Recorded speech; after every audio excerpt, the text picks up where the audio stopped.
Our Lord's words today seemed kind of abrupt, harsh even, and yet they're still his words.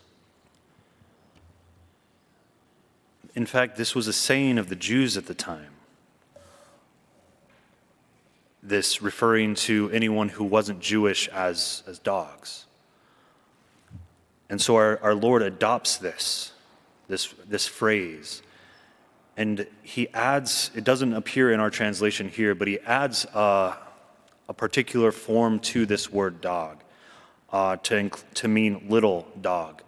Not in a negative way, but in trying to make it more human, more palatable. In the same way that we might add little to a child's name, like Little Mary or Little Johnny, to kind of show that we do care about the person. The thing is, with this entire scene, Christ is being asked to change his mission, and he won't do it.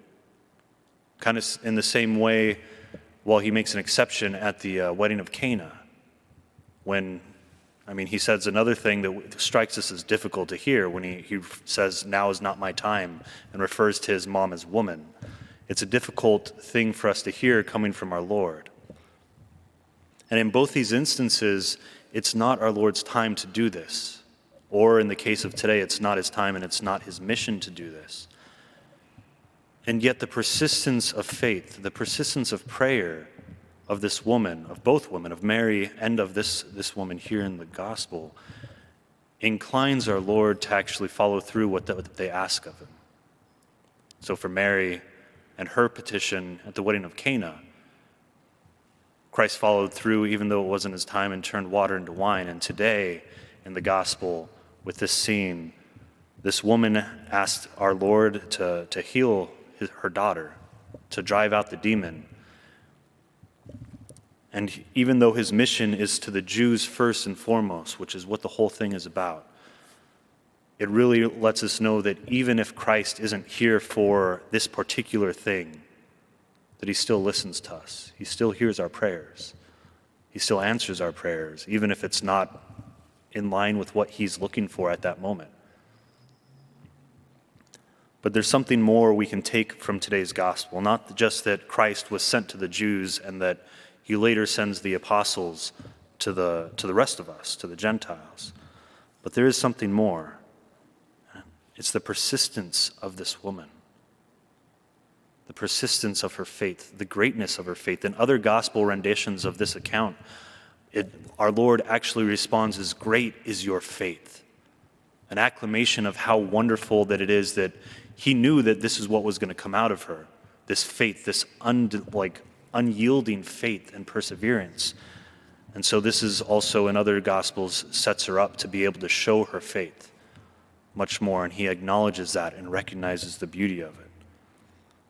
But she states her petition simply and persistently, even when it seems hopeless. Even when the Lord of all creation says that I'm not here to do your bidding. I'm not here for you and yours. I'm here for Israel. Even when it seems hopeless, she persists.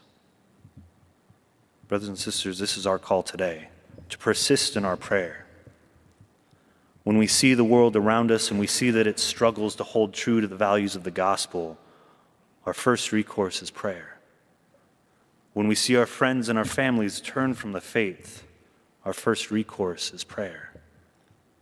And when it seems that all is lost,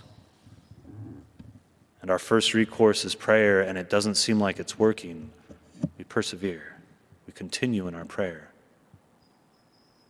Just as St. Monica did with St. Augustine, who is arguably the greatest theologian, the greatest mind, the greatest saint in the Catholic Church. Her prayers converted her son, even when all seemed hopeless throughout his entire life. Our prayers, too, are effective. They are fruitful.